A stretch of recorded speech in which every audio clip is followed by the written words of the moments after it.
तो कल मैंने आपके साथ जो डिस्कस किया था हाइड्रोलॉजिक साइकिल, तो ये उसका एक एक्सटेंशन है हाइड्रोलॉजिक साइकिल का, कि हाइड्रोलॉजिक साइकिल को हम कैसे सॉफ्ट कंप्यूटिंग टूल्स में कन्वर्ट कर सकते हैं। कैसे हम इन चीज़ों को जो डेटाबेस, आज मैं सुबह भी मेरी एक बैच है B1, उसके साथ भी बात कर रहा था डेटा कलेक्शन की।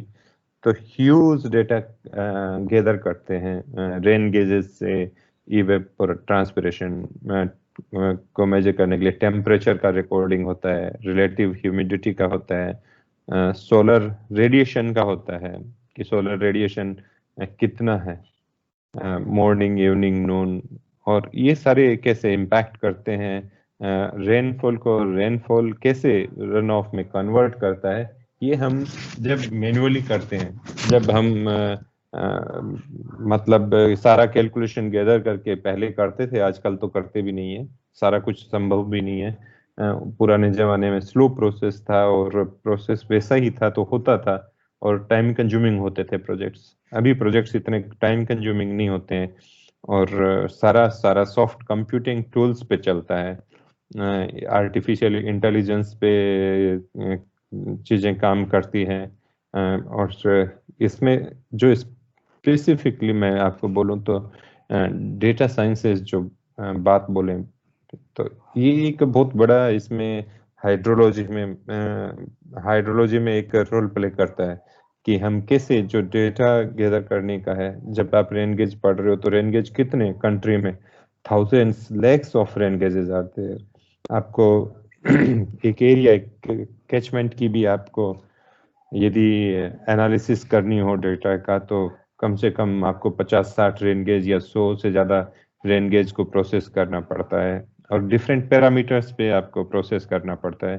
तो इन पैरामीटर्स को इन टूडेज डिजिटल वर्ल्ड आपको कह दें कि ये कॉपी और पेन लेके बैठ जाओ, ये कैलकुलेशन हमें करके बताओ कि ultimately what could be the run of at the end off season, तो वही होगा कि आपकी करोगे आप, टाइम लगेगा, और आपकी एफिशिएंसी और एक्यूरेसी दोनों सफ़र करेगी।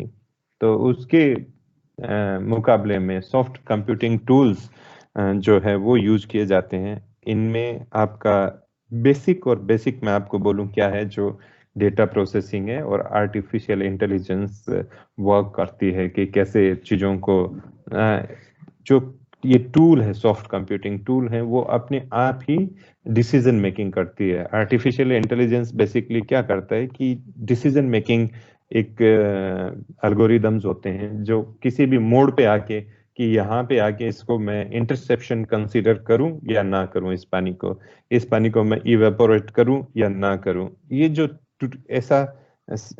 ऐसी सिचुएशन जहां मोड आती है, वहां पे जहां डिसीजन हमें लेना पड़े, जो हम ह्यूमंस लेते हैं, जो एक प्रोजेक्ट हेड लेता है, तो उसी वे में ये इसके अंदर हम एल्गोरिदम सेट कर दें, तो वो एल्गोरिदम्स डिसीजन लेते हैं और हमें फेयरली गुड रिजल्ट्स मिलते हैं। क्योंकि अब इसमें एक बार डेटा जाता है, जो मैं बात कर रहा हूं अभी आपको, ये एक ऐसा ही टूल है, यहाँ पे जो लिखा हुआ है आर्क व्यू स्वाट।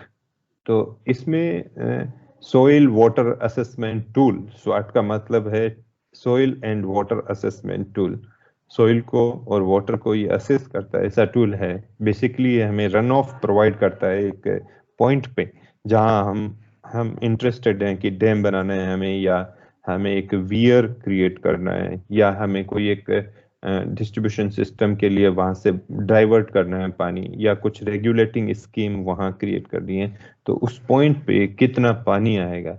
तो ये सारा इस एक जो टूल बना हुआ है, इसको आप मॉडल भी बोल सकते हो। मॉडल इसलिए बोलते हैं हम जनरली कि ये मिमिक करता है एक जो जियो फिजिकल प्रोसेस है, जो ग्राउंड पे हो रहा है। बारिश हो रही है, पानी गिर रहा है, पानी गिरने के बाद इनफिल्ट्रेट हो रहा है, रन ऑफ हो रहा है, तो ये एक जियो फिजिकल प्रोसेस हो रहा है। उस प्रोसेस को हूबहू इसी में कि बारिश हम इसके अंदर इनपुट करते हैं तो आगे इसमें कौन कौन सी घटनाएं जो लैंड सरफेस पे हो रही है वो इसके अंदर होगी। तो ये एक quantum of water her component में डाइवर्ट करता जाता है और एक पॉइंट से दूसरे पॉइंट से तीसरे पॉइंट पे, क्योंकि ज्योग्राफी बहुत बड़ी है। जैसे हम साबरमती को ले लें तो 300-400 किलोमीटर के करीब 300 किलोमीटर के करीब लेंथ है। तो इस 300 किलोमीटर लेंथ पे हर पॉइंट पे कितना पानी है, तो ये जानने के लिए ये जरूरी है कि इसकी ज्योग्राफी हमें जाने, दूसरे पैरामीटर्स हमें जानने पड़ते हैं कि आखिर इतना कितना पहुंचेगा। Yesterday I was talking about कि कितना इन्फिल्ट्रेशन होगा, कितने फैक्टर्स पे डिपेंड करता है। तो ये जो मॉडल है, ये जो टूल है, ये स्वाट जो है एक यूनिवर्सिटी का बनाया हुआ है, यूएस की यूनिवर्सिटी का बनाया हुआ है। तो Texas university since 1992 they are developing such tools to come out with like how to handle the data, how to take decision, so algorithms been created। ये एक ऐसा उन्होंने बनाया स्वाट। तो ऐसे कई है, जैसे एनवायरमेंटल प्रोटेक्शन एजेंसी है यूएस की, हमारी नेशनल सॉइल यूजर इंस्टीट्यूट है वो भी बनाती है। एक नेशनल हाइड्रोलॉजी इंस्टीट्यूट है रुड़की में, वो भी अपने सॉफ्टवेयर्स बनाती है। आईआईटी बॉम्बे के भी कुछ सॉफ्टवेयर्स बने हुए हैं इसमें।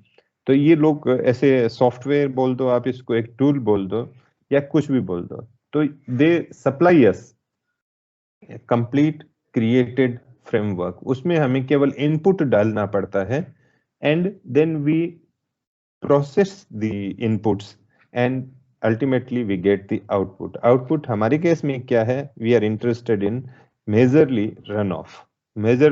Sometimes we are also interested in abstractions, जैसे इवेपोट्रांसपिरेशन को मैंने कल मेजर एब्स्ट्रैक्शन बोला था, हाइड्रोलॉजिक जो साइकिल है उसमें से, क्योंकि रन ऑफ निकालने के लिए P माइनस E करना पड़ता है हमें, प्रेसिपिटेशन माइनस इवेपोट्रांसपिरेशन करना पड़ता है। और कई बार वो डेल्टा S जो मैंने लिखा था उसमें भी कुछ फैक्टर्स होते हैं जो कई बार 10-15-20% भी हो जाते हैं, तो वो डेल्टा S भी ऐड करते हैं या एब्स्ट्रैक्शंस में काउंट करते हैं।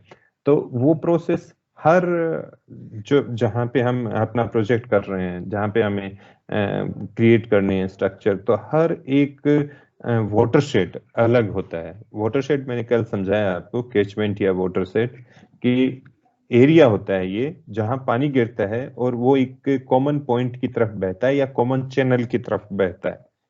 कॉमन चैनल की तरफ बहता है। कॉमन चैनल आप नर्मदा मान सकते हो, कॉमन चैनल एक आप साबरमती मान सकते हो, तो ऐसे बहता है। लेकिन कॉमन बिगर चैनल पे मेजर रिवर तक पहुंचने से पहले ये अपनी छोटी छोटी नदियां भी बना सकता है। जैसे साबरमती में पानी पहुंचने से पहले, अहमदाबाद में आने से पहले हो सकता है पानी हाथमती नदी में बह रहा होगा, क्योंकि हाथमती नदी अल्टीमेटली साबरमती में जुड़ जाती है। वैसे एक अर्नव रिवर है, तो वो रिवर भी अल्टीमेटली साबरमती में जुड़ जाती है हिम्मतनगर के पास। यमुना रिवर है, वो छोटी नदी है गंगा की, गंगा बड़ा बेसिन है, लेकिन यमुना बहुत बड़ा, खुद इटसेल्फ यमुना रिवर बहुत बड़ी है। तो ऐसे एक सिस्टम हम काम देख सकते हैं कि हम किस पॉइंट पे काम कर रहे हैं, किस पॉइंट पे प्रोजेक्ट कर रहे हैं, किस पॉइंट पे हम इंटरेस्टेड हैं कि डैम बनाएं। तो हम हमारा ये जो अंडरस्टैंडिंग अब आज मैं आपको दे रहा हूँ, ज्यादा टाइम आज मैं नहीं लूंगा आप लोगों का, 30 मिनट्स या 35 मिनट्स में खत्म कर दूंगा लेक्चर को। और उसमें केवल यही समझाने वाला हूँ कि कैसे ये दो टेक्नोलॉजी, जो वाटरशेड कंसेप्ट है हाइड्रोलॉजी का, जो मॉड्यूल 2 में आपके है, मॉड्यूल 2 का जो फर्स्ट 2 लाइंस लिखी हुई है उसमें hydrology, watershed and modelling concept थोड़ा सा है कि कैसे हम अराइव एट करते हैं रन ऑफ को वाटरशेड कंसेप्ट के थ्रू। तो वाटरशेड कंसेप्ट को समझने के लिए ये बहुत ही एक इम्पोर्टेंट है और अच्छा चीज है जिससे आप तुरंत इजीली समझ पाएंगे। और जो एडवांस्ड कंप्यूटेशनल टेक्निक्स है हमारे पास, वो हम कैसे यूज कर पाए, तो वो इससे जानने को मिलेगा। तो इसमें दो चीजें लिखी हुई है, एक तो लिखा हुआ है स्वाट और एक लिखा हुआ है एवी स्वाट। तो एवी स्वाट में एवी स्टैंड्स फॉर आर्क व्यू, आर्कव्यू एक जीआईएस का सॉफ्टवेयर है, जियोग्राफिकल इंफॉर्मेशन सिस्टम का एक सॉफ्टवेयर है। ये सॉफ्टवेयर अवेलेबल होते हैं। आर्कव्यू जो है वो एक पब्लिक डोमेन में ओपन सोर्स सॉफ्टवेयर नहीं है। स्वाट एक ओपन सोर्स सॉफ्टवेयर है, आप डाउनलोड कर सकते हो और यूज कर सकते हो, लेकिन आर्कव्यू हमें परचेज करना पड़ता है, हर यूनिवर्सिटीज को, कॉलेजेस को परचेज करना पड़ता है। तो ये दोनों का कपलिंग होता है। आर्कव्यू इसको प्री प्रोसेसर बोलते हैं।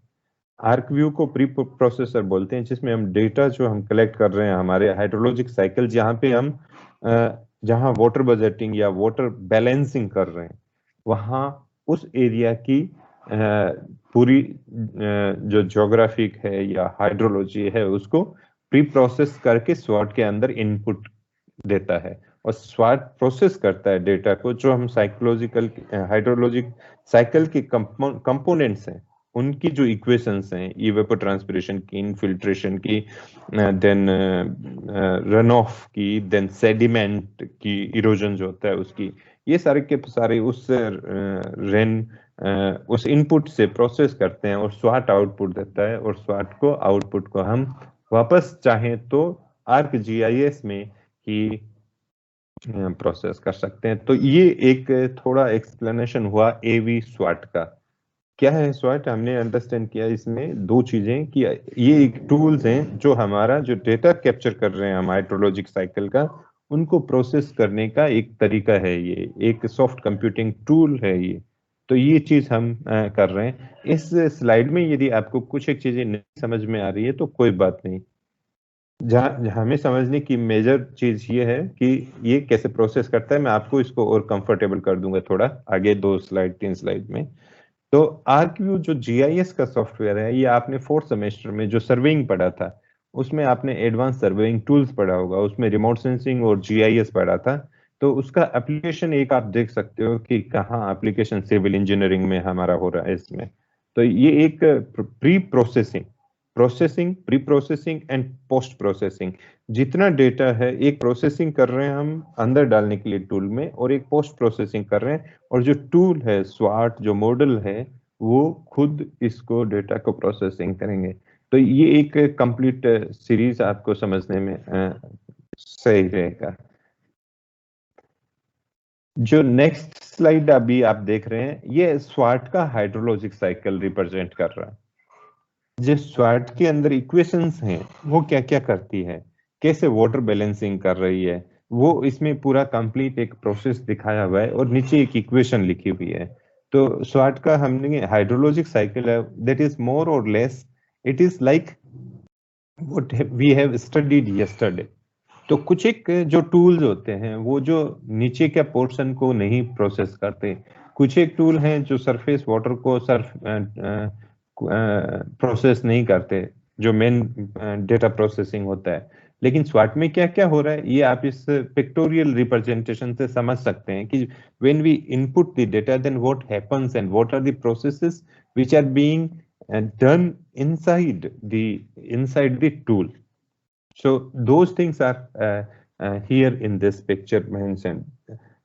हो सकता है एक दो चीजें जो हमने देखी हो कि हाइड्रोलॉजिक साइकिल में है और इसमें नहीं है, तो ये जहां जिस एरिया में, जैसे टेक्सास यूनिवर्सिटी में ये डेवलप हुआ है, तो वहां के वाटरशेड्स के लिए हुआ है, वहां की हाइड्रोलॉजी के लिए हुआ है। तो वहां जो जो चीजें प्रोमिनेंट है, तो वो प्रोमिनेंट चीजें इसमें वो इंक्लूड करते हैं। ये चीजें हम यदि इंडिया में मान लो साबरमती वाटरशेड या कैचमेंट पे अप्लाई करें, तो हो सकता है हमें थोड़ा बहुत चेंज करना पड़े। जैसे यहाँ की सोइल है, यहाँ की सोइल जो है यदि हम टूल यूज कर रहे हैं तो वहां की सोइल होगी, यूएस की सोइल की कैरेक्टरिस्टिक्स इसमें डली हुई होगी। तो हमें एक फाइल क्रिएट करनी पड़ती है। फाइल कैसे जीआईएस में क्रिएट करते हैं, एक रास्टर फाइल क्रिएट करते हैं हम जीआईएस में। जो वेक्टर और रास्टर आपने लास्ट सेमेस्टर में आपके एक था आरएस एंड जीआईएस का पूरा सब्जेक्ट ही था मेरे ख्याल से। यस, मैंने एक लेबोरेटरी ली थी, तो उसमें आपने देखा होगा कि रास्टर में कैसे रास्टर फाइल क्रिएट करते हैं और वेक्टर फाइल क्रिएट करते हैं। तो रास्टर फाइल इसके अंदर हम मान लो कि पूरे के पूरे एरिया की सोइल्स करेंगे, तो ये सोइल इसमें हर पॉइंट टू पॉइंट कैरेक्टरिस्टिक्स के साथ, सॉइल प्रॉपर्टीज के साथ इनपुट होगी। तो ये जब स्वाट प्रोसेस कर रहा है तो प्रॉपर्टीज हैं वो साबरमती कैचमेंट की ही जाएगी इसमें, जब हम चेंज कर देंगे तो। और चेंज करना पॉसिबल है, जहां ये मॉडल बना है, टूल बना है, वहां की प्रॉपर्टीज से यहाँ की प्रॉपर्टीज हम चेंज कर सकते हैं। हमारी प्रॉपर्टीज जो सॉइल की हैं, या सॉइल टाइप्स जिसको बोलते हो कि कौन सा सैंडी सॉइल है या लोमी सॉइल है, एलुवियल सॉइल है, डिफरेंट इतने एरिया में है, तो वो पूरा मार्किंग जीआईएस में मैप पूरा इनपुट हो सकता है, मैप इनपुट हो सकता है। We need not to be go for kind of numeric data into it, हम पूरा का पूरा एक मैप बना के इनपुट कर सकते हैं। सो जो जो जो हमने आरएसजीआईएस का एडवांटेजेस पढ़े थे, तो वो एक यहाँ पे आप देख सकते हो कि लैंड यूज है, जैसे मान लो कि यहाँ ग्रास है तो इनफिल्ट्रेशन कितना होगा, और यह बेरन लैंड है, ये मान लो जैसे यहाँ पे कुछ ही नहीं है तो बेरन लैंड है, तो यहाँ पे रन ऑफ कितना होगा और इनफिल्ट्रेशन कितना होगा, that depends upon type of vegetation. तो ये लैंड यूज और लैंड कवर की भी एक हम लेयर क्रिएट करके इसके अंदर इनपुट कर सकते हैं, जिससे हमें पता चलेगा कि इस रिवर में पानी कितना जा रहा है जब बारिश यहाँ पे गिर रही है तब। तो ये सारे प्रोसेसेस हैं, और नीचे दिखाया हुआ है कि सॉइल वाटर जो है एट टाइम टी कितना होगा, तो कितना होगा प्रीवियस डे पे, जब आप मान लो कि ये 1 ले रहे हैं तो प्रीवियस डे पे कितना था, plus T equal to if we take 1, then उस दिन बारिश कितनी हुई है, बारिश में से पानी कितना सरफेस रन ऑफ कन्वर्ट हो गया, कितना इवेपोरेशन हो गया, कितना नीचे सिप कर गया, सिप इनफिल्ट्रेट कर गया, और कितना ग्राउंड वाटर में कन्वर्ट हो गया। तो ये सारे हम निकाल दें रेनफॉल में से, तो क्या बचेगा, जो बचा हुआ पानी है that will become soil water here. तो that is what is a kind of one equation. This is water budget for soil water. Likewise, we can do the budgeting for runoff also. Runoff also. So हर एक system के लिए एक water balance हो सकता है। Water balance हम इस area में भी कर सकते हैं, मेरा यदि कर्सर आपको दिख रहा है तो, कि ये जो सॉइल वाटर है यहाँ पे ये कितना है, यहाँ पे कितना, इसका वाटर बैलेंस कर सकते हैं। तो कंट्रोल वॉल्यूम में वाटर बैलेंसिंग या वाटर बजटिंग होती है। कंट्रोल वॉल्यूम आपका हो सकता है 1 किलोमीटर बाई 1 किलोमीटर, या 5 किलोमीटर बाई 5 किलोमीटर, और पूरा आपका पॉलिटिकल एरिया भी हो सकता है, डिस्ट्रिक्ट का या स्टेट का, जिसमें आप वाटर बजटिंग कर रहे हो। तो ये रिप्रेजेंट करता है यहाँ पे जो फाइल्स जाती है। मैं आपको एक बार फाइल्स दिखा दूं आपको, और वाटरशेड कंसेप्ट थोड़ा और समझ में आए, इसलिए आगे की फाइल्स में ले जाता हूं मैं। ये एक वाटरशेड है, देखिए सेंट्रल पार्ट ऑफ इंडिया में कहीं लोकेटेड है, दूधी वाटरशेड है जिसको दिखाया हुआ है यहाँ पे। अब हमने जो पढ़ा है वही कैसे काम लग रहा है। हमने कंटूर बनाना सीखा था सर्वेइंग में, ये कंटूर मैप है जो डिजिटाइज कर दिए हैं यहाँ पे। डिजिटाइज्ड वेक्टर एक फाइल है जो ये जो हमने पीछे का वाटरशेड था, ये एरिया है। वाटरशेड का मतलब एरिया है, मैंने आपको पहले बताया कि वाटरशेड का मतलब एरिया है।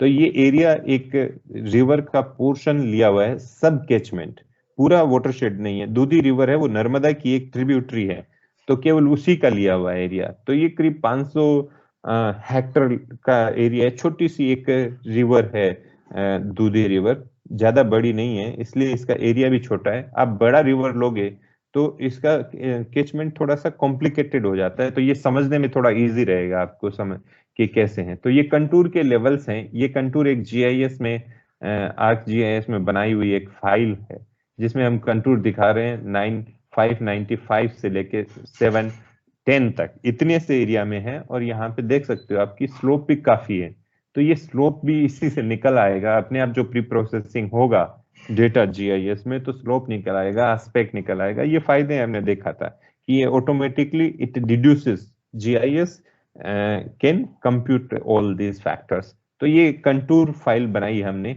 इसके बाद एक डिजिटल एलिवेशन, ये थोड़ा सा हेजी है मेरे ख्याल से, आपके मोबाइल में या लैपटॉप में साफ नहीं दिख रहा होगा।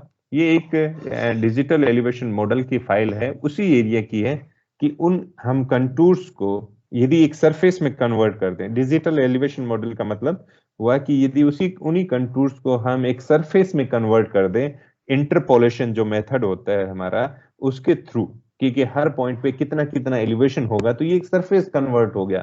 तो ये ही जो हमारे कंटूर्स हैं ये एक सरफेस में कन्वर्ट हो जाता है। That is also a component extension of GIS, and we need this DEM for the data input into the watershed processing. अब जब हम ये DEM बना लिया हमने और कंटूर से, तो ऑटोमेटिकली क्या करता है, ये जब भी हम लास्ट पॉइंट को क्लिक करते हैं, इसका जब पोर पॉइंट जहां पे हमें पॉइंट ऑफ इंटरेस्ट है कि हमें यहाँ पे एग्जैक्टली चाहिए डैम स्ट्रक्चर चाहिए या वियर स्ट्रक्चर चाहिए, तो यहाँ पे जहां पे मेरा ये कर्सर रखा हुआ है वो पोर पॉइंट है कि हमें यहाँ डैम बनाना है। तो यहाँ पानी कितना आएगा सराउंडिंग एरिया से, तो ये एक एरिया बन जाता है। जैसे हम इसको क्लिक करेंगे कि हमें ये पोर पॉइंट चाहिए और हमें ये यहाँ पे देखना है कि कितना पानी पहुंचेगा और पानी कितना ये एक साल में कितना पहुंच सकता है, तो ये क्लिक करने से, प्रोसेस करने से हमें ये बाउंड्री मिल जाती है जो आप देख रहे हैं, आउटर बाउंड्री है। ये वाटरशेड डेलिनिएट करता है या हम कर सकते हैं, हम फिजिकली भी कर सकते हैं, इसका एक प्रोसेस है, वो जानने की जरूरत नहीं है। लेकिन ये यहाँ पे कंप्यूटर में GIS में ऑटोमेटिकली, जो मैंने वर्ड ऊपर लिखा हुआ है ऑटोमेटिकली डेलिनिएटेड वाटरशेड, तो ये ऑटोमेटिकली डेलिनिएट हो जाता है। तो यहाँ पे ये जो ड्रेनेज सिस्टम है ये भी ऑटोमेटिकली ड्रेनेज सिस्टम डेलिनिएट हो जाता है depending upon the RL values, जो स्पॉट वैल्यूज है और जो कंटूर है DEM है उसके हिसाब से कि पानी इस तरफ जाएगा या उस तरफ। मैंने लास्ट टाइम आपको एक एप्लीकेशन पढ़ाई थी कि ड्रेनेज कैसे ड्रॉ करते हैं हम RSGIS में, जो मेरे बैच में थे उनको मैंने समझाया था। और यहाँ पे ये ऑटोमेटिकली ड्रेन ड्रॉ कर सकते हैं। जो एग्जिस्टिंग ड्रेन्स हैं उनको हम डिजिटाइज कर सकते हैं, जो एग्जिस्टिंग ड्रेन्स हैं उनको हम डिजिटाइज कर सकते हैं। तो ये ड्रेन्स का पानी सारा यहाँ जाएगा, इस ड्रेन का पानी, ये जो ड्रेन्स ब्लू कलर की दिख रही है उसका यहाँ जाएगा सारा पानी, लेकिन यहाँ आएगा।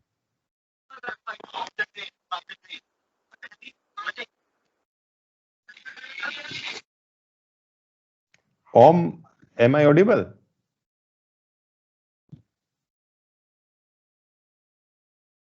Meet? Yes, sir. Audible ना? Yes, audible. तो ये एक वाटरशेड बन जाता है। तो वाटरशेड का जो कंसेप्ट है हाइड्रोलॉजी का, मैं इसी आपको पिक्चर में समझाने की कोशिश करता हूँ कि हमें क्या क्या चाहिए होता है, क्या क्या होता है इसमें, जहां जो हम कैलकुलेट करना चाहते हैं। इसमें दो रेन गेज स्टेशन है, मान लो एक यहाँ है रेन गेज स्टेशन और एक यहाँ पे है। तो पानी यहाँ पे पूरे वाटरशेड में कितना गिर रहा है वो ये मेजर करेंगे। लेकिन हो सकता है कि इस रेन गेज में और इस रेन गेज में अलग अलग क्वांटिटी में हो। यहाँ पे 50 मिलीमीटर रेनफॉल हुआ हो एक घंटे में और यहाँ पे 100 मिलीमीटर रेनफॉल हुआ हो।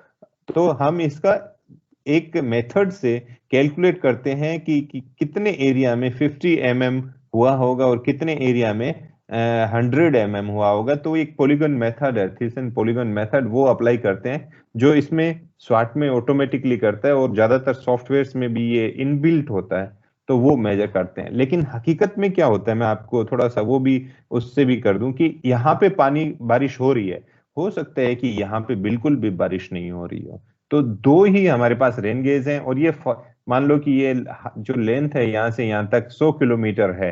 तो 100 किलोमीटर में यहाँ रेनफॉल था अपर एरिया में, लेकिन लोअर एरिया में बारिश नहीं हो रही थी। लेकिन जब हम एवरेज आउट करते हैं एरिया को मेथड से, तो ये कहीं ना कहीं हमारा एक एस्टिमेशन ही होता है, हमारा एक अप्रोक्सीमेशन होता है कि इतनी बारिश हो रही होगी। एक्चुअल में हो रही है कि नहीं हो रही है ये डिपेंड करता है। तो इस चीज को करने के लिए हम क्या करते हैं कि यहाँ पे कुछ मेजरमेंट मेथड्स भी लगाते हैं कि पानी कितना आया यहाँ पे पानी, तो वो एक्चुअल में मेजरमेंट हो रहा है। और जो हमारा टूल था वो कितना पानी दे रहा है। तो हम एक जब रेनफॉल हो रही है तो उसको एक इवेंट को स्टॉर्म बोलते हैं। तो एक स्टॉर्म में यहाँ कितना पानी आया यहाँ पे, एक्चुअली वो हम मेजर कर रहे हैं, मेजरिंग जैसे हमारी आपने देखा होगा ब्रिजेस पे मार्किंग होता है, कैलिब्रेटेड होता है, तो उससे डेप्थ होती है, पता चलती, हमें पता चल जाता है कि यहाँ पर पानी कितना पास हो रहा है यहाँ से, केवल डेप्थ मिलती है, क्योंकि हमें उसका सेक्शनल एलिवेशन पता होता है उस लोकेशन पे। तो हम एरिया और वेलोसिटी से मल्टीप्लाई करके तुरंत ही वहां का डिस्चार्ज निकाल लेते हैं। तो यहाँ पे हम एक्चुअल निकाल सकते हैं, और हमारा टूल यहाँ पे कितना डिस्चार्ज दे रहा है, तो हो सकता है कि आगे पीछे हो थोड़ा वैल्यूज को। तो जब जो एक्चुअल में रेनफॉल की वजह से यहाँ पानी आ रहा है वो तो हम मेजर कर रहे हैं, हमारा टूल कुछ अलग दे रहा है, तो ये दोनों मैच नहीं हो रहे। तो मैच करने के लिए हमें क्या करना पड़ता है कि हमें कैलिब्रेशन करना पड़ता है। कैलिब्रेशन एक मेथड होता है, इनको इन टूल्स को कैलिब्रेट करना पड़ता है, और फिर दूसरे एक स्टॉर्म के लिए हम वैलिडेट करते हैं, फिर हमारा मॉडल है वो सेट है। फिर आप दूसरी तीसरी चौथी बारिश में भी करेंगे ना, तो approximately with in range of 5% आपका टूल जो है अच्छे ही रिजल्ट देगा, अच्छे ही रिजल्ट देगा। आपको और ज्यादा अच्छे रिजल्ट चाहिए तो आपको डेटा रिकॉर्डिंग ज्यादा करनी पड़ेगी एरिया में। 2 रेन गेज की जगह हो सकता है आपको बढ़ाने पड़ेंगे 4 रेन गेज, हो सकता है आपने जो टेम्परेचर मेजरमेंट एक जगह ले रहे हो तो 3 जगह लेना पड़ेगा, हो सकता है रिलेटिव आपको ह्यूमिडिटी है वो भी काफी पॉइंट्स पे लेनी पड़ेगी। So this is how we deal in hydrology and hydraulic structure, कि बहुत सारी जगह पे अप्रोक्सीमेशन होते हैं, बहुत सारी जगह पे हम मैं कल भी ये बात समझा रहा था कि हम कॉम्प्रोमाइज करते हैं। कॉम्प्रोमाइजिंग कहां से कहां तक होते हैं, how much we are dependent, that we are having 95% dependency on our results, और 96, 97, 98, 100% तो मुश्किल ही है। जो स्टॉर्म वाटर ड्रेनेज हम डिजाइन करते हैं that is basically done for 98% dependency, क्योंकि 2% चांसेस फिर भी होता है कि आपकी गली में पानी भर रहा होगा, ड्रेनेज में पानी नहीं जा रहा होगा, आपके ड्रेन आउटलेट्स हैं they are insufficient to catch receive the water of the streets, because design was not like that.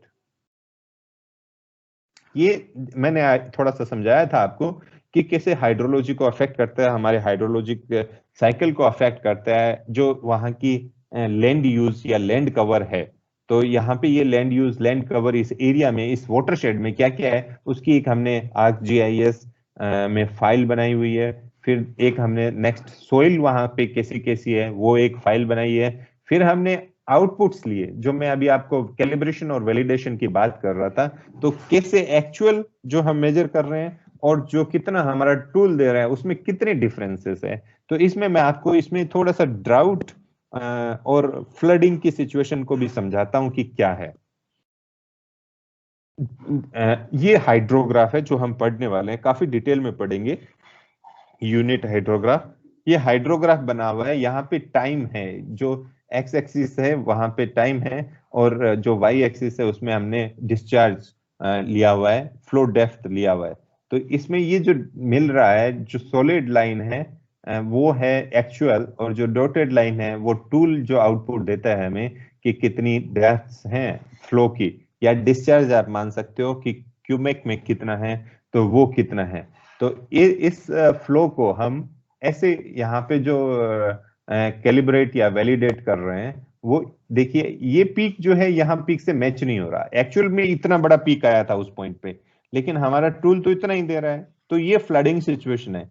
यदि हम इसको करेक्ट नहीं करें तो दिक्कत हो सकती है। फ्लड एक्चुअल में हमारा स्ट्रक्चर है वो इसको सस्टेन नहीं कर पाए और फ्लड ज्यादा हो जाए। यहाँ पे जो डॉटेड लाइन है वो ऊपर चली गई है, तो कहीं ना कहीं हमारा जो सॉफ्टवेयर है, जो हमारा टूल है, जो हमारा मॉडल है वो वर्क नहीं कर रहा है, और हमें कहीं ना कहीं इसको और ज्यादा रिफाइनमेंट रीट्यूनिंग की जरूरत है।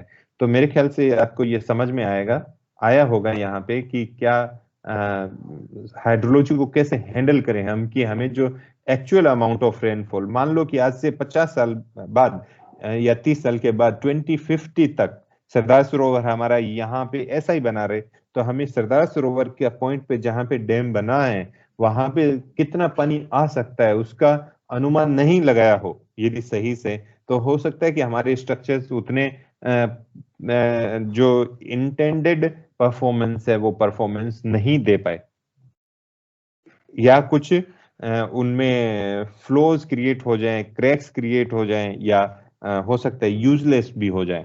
बहुत बार ऐसा हुआ है कि हमने स्ट्रक्चर बनाए, बड़े बड़े स्ट्रक्चर बने, और in short time span they become like of no use. तो ये स्टडीज होती है इनिशियल लेवल पे, जब टूल्स यूज होने लगे थे तब इनकी इतनी रिलायबिलिटी नहीं थी, but in present day the reliability of such tools बहुत सारे हैं। ये एक मैंने एवी स्वाट, आर्क व्यू स्वाट का आपको एग्जांपल दिया, हाइड्रोलॉजी के साथ कैसे यूज करते हैं। आपने बहुत सारे दूसरे टूल्स भी यूज कर रहे हो, बिल्डिंग में बीम का BIM का यूज करते हो, ऑटोकैड का आप यूज कर रहे हो, आप स्ट्रेड प्रो का यूज कर रहे हो सिमुलेशन के लिए, बिल्डिंग का जो फोर्सेस का है। वैसे ही ये हाइड्रोलॉजी में हम कैसे इसको सिमुलेट करते हैं। तो ये जो पानी यहाँ पे जो वाटर का एक्यूमुलेशन होगा उसके बेसिस में हम फोर्सेस कैलकुलेट करते हैं। तो कुछ समझ में आया होगा। और मेरे ख्याल से ये मेरी लास्ट स्लाइड है यहाँ पे आपको दिखाने के लिए, कुछ आपको कंफ्यूजन रह रहा हो इस पॉइंट्स में तो आप पूछ सकते हो कि ये कैसे होता है, ये कैसे नहीं होता है। इसमें मैंने दो चीजें दिखाई थी आपको, एक लैंड यूज की फाइल दिखाई थी और एक आपको दिखाई थी सोइल की फाइल। वो दोनों GIS डेटा था। टेम्परेचर का भी इनपुट होता है इसमें, RH का भी इनपुट होता है, सोलर रेडिएशन का भी इनपुट होता है, लेकिन वो फाइल जो है आपको DBase फाइल होती है ना, डेटाबेस फाइल, तो डेटाबेस की .dbf फाइल्स में इनपुट होती है। तो वो टेबुलेटेड फॉर्मेट में है और वो इसकी इनपुट जाती है तो ये रिजल्ट आती है। तो इनपुट इसके काफी रहे हैं, केवल लैंड यूज और land use, land cover and soil ही नहीं है। टेम्परेचर है, मिनिमम मैक्सिमम टेम्परेचर है, RH है एरिया का, फिर सोलर रेडिएशन है डेली बेसिस पे, सोलर रेडिएशन इस एरिया में कितना है, और इसमें तो 46 डेज का दिखाया हुआ है। अभी ये जो ग्राफ है, 2 मिनट एक इस पॉइंट पे और मैं लेता हूँ। ये आपको जो समझ में आ रहा है, डेज दिखाए हुए हैं कितने, 0 to 4 से लेके 46 डेज का वाटर शेड दिखाया हुआ है। तो ये जो यहाँ पे एक इवेंट है जहाँ पे ज्यादा एक्चुअल में जो सॉलिड लाइन से जो दिखाया हुआ है, सॉलिड लाइन से जो दिखाया हुआ है, वो एक रेनफॉल इवेंट है जिसको एक स्टॉर्म कहते हैं। तो हम जब बनाएंगे हाइड्रोग्राफ लर्न करेंगे तो ये हाइड्रोग्राफ हुआ, टाइम वर्सेस हम जब डिस्चार्ज को प्लॉट करते हैं तो ये हाइड्रोग्राफ है। तो ये एक इवेंट है, इसको वन इवेंट कहते हैं। और one event if it last for 2-3 days it's okay, it may last for 2 hours also. तो यहाँ पे दूसरी इवेंट, ये स्मॉल इवेंट यहाँ पे मतलब छोटा स्ट्रॉन्ग था, यहाँ पे काफी अच्छी बारिश हुई है और सबसे ज्यादा बारिश यहाँ हुई है जहाँ पे 60 mm रेनफॉल दिखा रहे हैं, और करीब करीब एक दिन का ये पीक बन रहा है गिवन पॉइंट पे जहाँ पे हम स्टडी कर रहे हैं हमारे स्ट्रक्चर की। तो ये कंटिन्यूअस प्लॉट है, इसको कंटिन्यूअस प्लॉट कहते हैं। हम जो बनाएंगे हाइड्रोग्राफ, जो लर्न करेंगे अभी, वो एक सिंगल इवेंट के लिए लर्न करेंगे कि ये हाइड्रोग्राफ है, ये यूनिट हाइड्रोग्राफ है और ये सिंथेटिक हाइड्रोग्राफ है। जो मॉड्यूल 2 है उसमें आपका इसका एक्सटेंशन फिर हम डिटेलिंग में पढ़ेंगे। So this is a kind of a broad view of how broad perspective of how hydrology works in totality.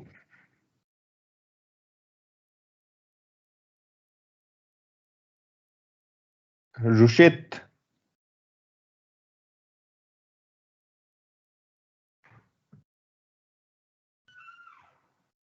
are you there, Rushit?